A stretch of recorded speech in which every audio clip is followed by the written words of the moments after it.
Have you ever wondered why parents used to tell children that fairies would steal them away in the night? What if I told you that the cute, sparkly creatures from Disney movies are actually based on some of the most terrifying supernatural beings in human folklore? Today, we're diving deep into the dark origins of fairy mythology. And trust me, you'll never look at Tinkerbell the same way again. Picture this. You're walking through an ancient forest in medieval Ireland, and you hear beautiful music drifting through the trees. Every instinct tells you to follow that enchanting melody, but the locals grab your arm and pull you back, their faces pale with genuine terror. They know something you don't. They know the real truth about fairies. See, what we call fairies today are sanitized versions of creatures that once haunted the nightmares of entire civilizations. These weren't helpful little garden sprites granting wishes and sprinkling magic dust. They were dangerous, unpredictable entities that could destroy your life on a whim, and entire cultures developed elaborate rituals just to avoid their wrath. The transformation of fairies from terrifying supernatural predators to cute children's characters is one of the most dramatic makeovers in folklore history, and it reveals something fascinating about how societies deal with their deepest fears. But before we explore how this happened, we need to understand what people actually believed about these creatures for thousands of years. In ancient Celtic mythology, the beings we now call fairies were known by many names: the Seelie and Unseelie courts, the Iosi, the good neighbors, and dozens of other titles that were deliberately vague or euphemistic. Notice how they called them good neighbors? That wasn't because they were actually good neighbors. It was because people were literally afraid to speak their real names out loud, believing that doing so would attract their attention. These entities were described as tall, beautiful, and utterly alien in their thinking. They lived in a parallel realm that occasionally intersected with our world, especially in certain locations like stone circles, ancient burial mounds, and crossroads. But here's where it gets really disturbing. They viewed humans the same way we might view interesting insects. Sometimes they'd ignore us, sometimes they'd play with us, and sometimes they'd crush us without a second thought. The fairy courts operated under completely different moral systems than human societies. They weren't evil in the way we understand evil, but they weren't good either. They were amoral, following rules and customs that made perfect sense in their world, but could be absolutely devastating for any human who encountered them. Imagine beings with godlike powers but the emotional development of cosmic toddlers, and you start to understand why our ancestors were so terrified. One of the most persistent and disturbing beliefs was about fairy abductions. Across cultures, from Ireland to Germany to Scandinavia, people believed that fairies would steal human children and replace them with changeling substitutes. These changelings were supposedly fairy children, or even pieces of enchanted wood that appeared to be the stolen child, but would never develop properly. The real human child would be taken to the fairy realm, either to serve as entertainment, to be raised as one of their own, or for reasons humans could never comprehend. But children weren't the only targets. Beautiful young adults, especially those with artistic talents, were considered prime candidates for fairy abduction. Musicians, poets, and dancers were particularly at risk because fairies supposedly valued these skills in their own society. The abducted humans might return after what felt like a single night in fairyland, only to discover that decades had passed in the human world. Their families had aged, moved away, or died, while the abductee remained unchanged. Even more chilling were the stories of people who never returned at all.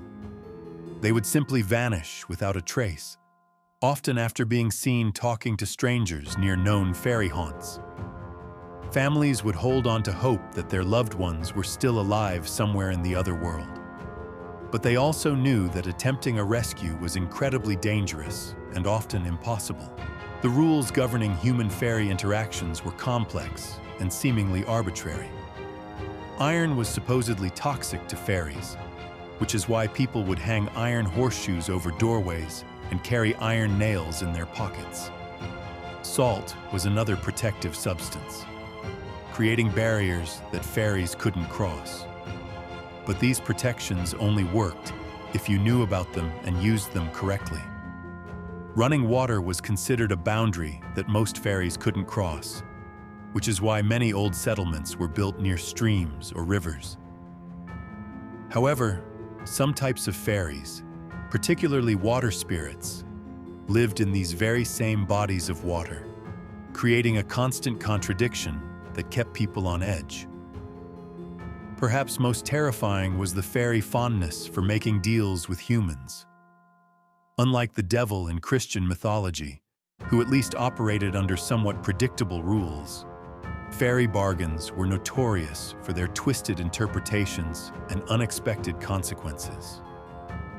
You might ask for wealth and receive it in the form of fool's gold that would disappear at sunrise, or request beauty only to have it come at the cost of your ability to age, trapping you in an eternal present.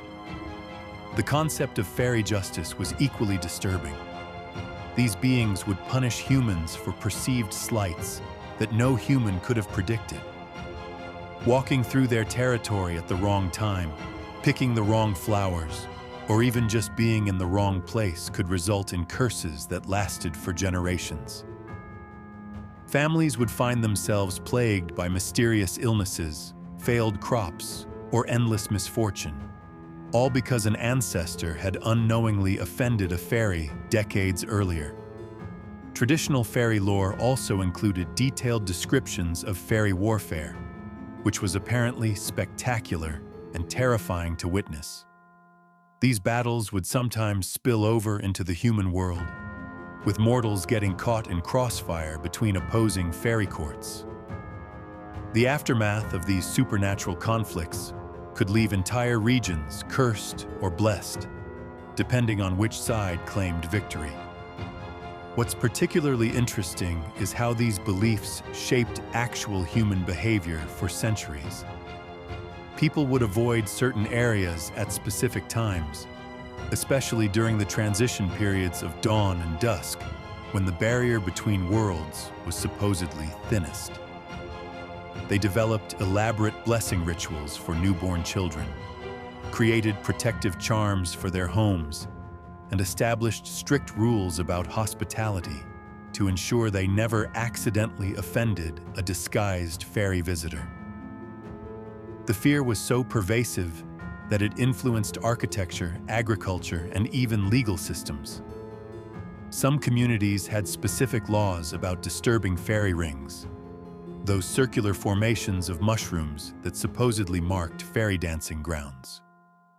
Farmers would leave portions of their fields unharvested if they contained fairy thorns or other sacred plants. So how did these terrifying supernatural predators become the cute, helpful creatures we see in modern media? The transformation began during the Renaissance, when fairy folklore started appearing in literary works rather than just oral traditions. Writers like William Shakespeare began portraying fairies as mischievous but ultimately harmless beings, setting the stage for their eventual domestication. The Victorian era accelerated this process dramatically. As society became more industrialized and urbanized, people felt increasingly disconnected from the natural world that had once seemed so threatening. Fairy stories became a way to romanticize and sanitize that lost connection with nature. Victorian illustrators began depicting fairies as tiny, delicate creatures with butterfly wings, completely removing the powerful, dangerous aspects of the original folklore. The rise of children's literature as a distinct genre further transformed fairy imagery. When stories were specifically written for young audiences, the darker elements had to be removed or heavily modified. Fairies became wish granters, helpers, and friends rather than unpredictable supernatural forces. This sanitization process culminated in the 20th century with Disney's interpretation of fairy characters, which established the modern template of fairies as magical helpers who exist primarily to assist and delight humans. But here's what makes this transformation so significant. It reflects humanity's changing relationship with the unknown. Our ancestors lived in a world full of unexplained phenomena. Sudden illnesses, crop failures, children born with developmental differences, and unexplained disappearances needed explanations. And fairy folklore provided a framework for understanding these terrifying realities. Modern science has given us alternative explanations for most of these phenomena. We understand genetics, psychology, and natural disasters in ways our ancestors couldn't imagine. We no longer need supernatural explanations for every unexpected tragedy, so fairies could safely become entertainment rather than genuine sources of fear. However, this sanitization has cost us something important. The original fairy folklore contained deep psychological insights about human nature, the unpredictability of existence, and our relationship with forces beyond our control. These stories taught respect for the natural world, caution about making deals with powerful entities, and the importance of community protection systems. When we stripped away the danger, we also lost much of the wisdom. Modern fairy tales often promote the idea that magical solutions exist for human problems, that benevolent forces will intervene to help deserving people, and that the universe operates according to human moral systems. The original folklore taught almost the opposite, that the universe is largely indifferent to human welfare, that powerful forces operate by their own rules, and that survival depends on understanding and respecting these realities. Some scholars argue that modern urban legends and conspiracy theories serve similar psychological functions to traditional fairy folklore. Stories about government cover-ups, alien abductions, and secret societies provide explanations for feelings of powerlessness and confusion in the modern world, just as fairy stories once explained natural phenomena and social anxieties. The internet age has brought interesting developments in fairy folklore. Online communities have revived interest in traditional fairy beliefs, but they've also created new hybrid versions that blend ancient folklore with modern spiritual practices. Some people claim to have genuine fairy encounters, describing experiences that sound remarkably similar to traditional accounts, complete with time distortion, mysterious strangers, and unexplained phenomena. These modern accounts raise fascinating questions about the nature of human experience and perception. Are these people encountering the same phenomena that generated fairy folklore in the first place? Are they unconsciously recreating familiar narrative patterns to make sense of unusual experiences? Or are they simply influenced by existing folklore to interpret random events through a supernatural lens? What we do know is that the human need for magical thinking hasn't disappeared. Even in our scientifically advanced society, people continue to seek out mystery, wonder, and explanations for experiences that seem to transcend ordinary reality. The fact that fairy beliefs persist and evolve suggests something fundamental about human psychology and our relationship with the unknown. Perhaps the most important lesson from studying fairy folklore is that our ancestors weren't simply primitive or superstitious.